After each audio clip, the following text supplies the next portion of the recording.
이스라엘 백성들이 출애굽을 해서 언약을 맺게 됩니다. 그 언약이 무슨 언약일까요? 시내산 언약이죠. 시내산 언약. 하나님과 이스라엘이 그 시내산 언약을 맺습니다. 이 산에서요.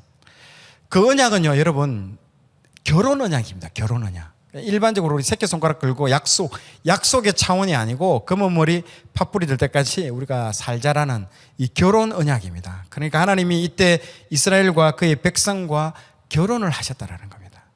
자, 그러면 결혼을 하기 위해서는 뭐가 필요합니까? 결혼 서약서 같은 게 있습니다. 그 언약 문서, 예? 그게 이제 이 언약 문서를 이렇게 합니다. 결혼할 때 신랑 신부가 지금 이 그림과 같이 서약서를 이제 맺습니다. 언약의 문서를 맺듯이 하나님과 이스라엘이 언약을 맺을 때에 언약 문서를 이렇게 작성을 하는데 그 언약의 문서가 뭘까요? 그게 바로 돌에 새겨진 십계명입니다. 예, 언약에 우리 둘이가 결혼했다. 너 이걸 지켜야 된다. 우리 결혼을 하기 위해서는 우리가 지켜야 될 그게 이 십계명입니다. 하나님이 이게 얼마나 좋으시겠습니까? 이 십계명을 사람이 새긴 게 아니잖아요. 하나님이 그 돌에다가 끼강 새긴 거예요. 그래서 이 언약 문서를 보관하고 담을 궤를 하나 만들으라고 말씀을 하십니다. 그 궤가 뭘까요? 언약궤라는 거죠. 지금 보고 있는. 그래서 언약 문서를 넣을 그 궤를 만드는데요. 그래서 우리는 그 궤를요, 뭐라고 부르냐면 언약궤라고 부릅니다. 언약이 들어있기 때문에 증거궤, 법궤라고도 말을 하지만요, 사실은 성경에서 가장 많이 사용하는 단어가 언약궤입니다. 언약궤. 언약의 궤. 하나님이 직접 기록하신 언약의 문서가 들어있으니까요, 그렇게 말하고, 언약궤의 가장 중요한 정체성은요, 여러분, 크기가 아니라 모양이 아니라 색깔이 아닙니다. 무엇으로 만들었냐도 아닙니다. 뭘까요? 가장 중요한 정체성은요, 하나님이 여기에 직접 기록하신 언약의 문서가 그 안에 들어가 있어야 됩니다. 언약궤의 핵심은요, 하나님이 직접 기록하신 문서가 들어있어야 돼요. 사람이 기록을 한 거는 인정이 되지 않습니다. 하나님이 직접 기록을 하셔야 됩니다. 사람은 기록한 거는 효력이 없습니다. 그리고 그 언약궤가 놓여지는 곳을 우리는요, 뭐라고 부를까요? 지성소라고 부르는 거예요. 지성소라고 부릅니다. 세상에서 가장 거룩한 곳. 질문을 드리겠습니다. 그러면 이 지성소를 만들고 거기에 언약궤를 둘까요? 아니면 언약궤가 놓여진 곳이 다 지성소가 되는 것일까요? 예, 언약궤가 놓여져 있는 곳을 지성소라고 부릅니다, 여러분. 그래서 이스라엘 백성들이 있었던 광야를 한번 여러분 생각해 보십시오. 오늘 좋은 그림들 오늘 총망라되어 있습니다. 지금 구름이 이렇게 팍 떠오릅니다. 그러면 짐을 싸야 됩니다. 야, 빨리 짐 싸. 그러면 얼른 언약궤를 메고 구름을 따라가야 됩니다. 이렇게 구름을 따라서 가야 됩니다. 그러다가 구름이 딱 멈춰요. 그럼 언약궤도 거기에 멈추고 거기에 두어야 됩니다. 그러면 거기 중심으로 뭐가 된다고요? 지성소가 되는 겁니다, 여러분. 거기가 언약궤를 둔 거기가 지성소가 되는 것이죠. 그런데 구름이 멈춰서 언약궤를 내려놓으려고 하니까 방금 이 장소에서 우상숭배를 했어요. 이 더러운 장소인 더러운 장소. 자, 그곳이 우상숭배했던 더러운 땅이라고 할지라도 거기에 언약궤가 놓여지는 순간 거기는 거룩한 지성소가 되는 것입니다, 여러분. 예. 그러므로 지성소를 먼저 만들고 언약궤를 두는 게 아니라 언약궤가 놓여진 곳이 바로 지성소가 됩니다. 그러므로 이곳이 지성소인가 아닌가를 구분하는 가장 중요한 것은 그곳에 언약궤가 있느냐 없느냐, 그게 굉장히 중요한 기준이 되는 것입니다. 자, 그럼 질문 한번 해볼게요. 한 번 지성소는 영원한 지성소인가요? 아닙니다. 예, 아니라고 아까 쭉 설명만 들어도 이제 아실 거예요. 아무리 지난 1년 동안 여기에 언약궤가 있다 손치더라도 이 갑자기 대제사장 밖에 들어가지 못하는 거룩한 지성소라고 할지라도 그 지파가 메고 벗어나 버리면 그곳은 한낱 땅에 불과합니다. 그냥 땅. 그게 이제 있느냐 없느냐가 중요한 거죠. 그러므로 지성소가 지성소냐 아니냐를 구분하는 거 중요한 것은요, 언약궤의 유무입니다, 유무.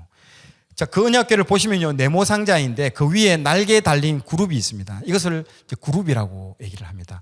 그런데 이 언약궤에는요, 별명이 있습니다. 유대인들은 이 언약궤를 아주 특별한 단어로 부르기를 시작하는데요. 자, 같이 한번 읽어볼까요? 역대상 28장 2절 시작. 이에 다윗 왕이 일어서서 이르되 나의 형제들 나의 백성들아 내 말을 들으라. 나는 여호와의 언약궤 곧 우리 하나님의 발판을 봉안할 성전을 건축할 마음이 있어서 건축할 재료를 준비하였으나 아멘. 자, 이 언약궤를 이 이스라엘 백성들은 뭐라고 한다? 발판이라고 하는 거예요. 빨래판이 아니고요. 여러분, 발판이라고. 하나님의 발판이라고 딱 언급하고 있습니다. 여러분, 재밌습니다. 여기서부터. 그래서 유대인들은 이 언약궤를 어떻게 생각하냐면요. 이건 이번에 우리 팀이 직접 그렸습니다.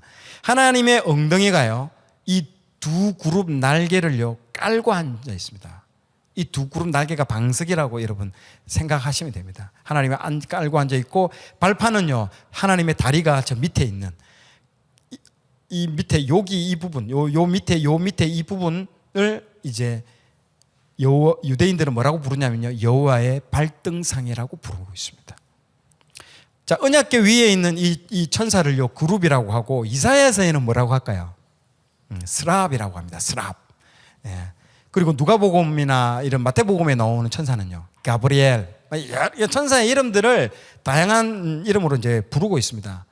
근데 여기서는 일단은 그룹이라고 이제 부르고 있습니다. 나중에 그 에덴 동산에 저기 지키고 있는 것들도 불 맞죠? 불칼로 지키는데 그룹으로 아마 표현되어 있을 겁니다. 아마 99편 1절에 보면요, 여호와께서 다스리니 만민이 떨 것이요 여호와께서 그룹 사이에 자정하시니 땅이 흔들릴 것이로다. 아멘. 여호와께서 그룹 사이에 좌정하신다고 나옵니다. 여러분, 이제는 아시겠죠? 어떤 지금 형태로 제가 앞에 그린 그림들이 모든 구절들을 다 망라해서 그린 겁니다. 여호와께서 그룹 사이에 좌정하신다, 앉아 계신다라는 거예요. 생각을 해보십시오. 그래서 5절 보십시오. 시편 99편 5절에 보면 너희는 여호와 우리 하나님을 높여 그의 발등상 앞에서 경배할지어다. 그는 거룩하시도다. 아멘. 그러니까 그 발등상이 어딘가요? 예, 바로 여기라는 거죠. 바로 그 언약궤가 놓여 있는 바로 그 앞에, 놓여 있는 그 바로 무릎을 꿇고 앉아 있는 그 바로 그 앞에가 발등상이라는 거예요. 우리가 언약궤에 대한 이해가 없으면 우리가 상상 속에서만 상상하는 거예요. 어떻게 하느냐? 우리가 하나님이 붕붕 떠 있는 천사와 같이 붕 떠 있는 그림만 생각하는 거예요. 그게 아니라는 거죠. 그래서 공중에 붕붕 떠 있는 걸로 생각하는데 그게 아니고, 유대인들의 생각은요, 하나님께서 이 언약궤 그룹의 날개에 엉덩이를 깔고 앉으시는 것이요.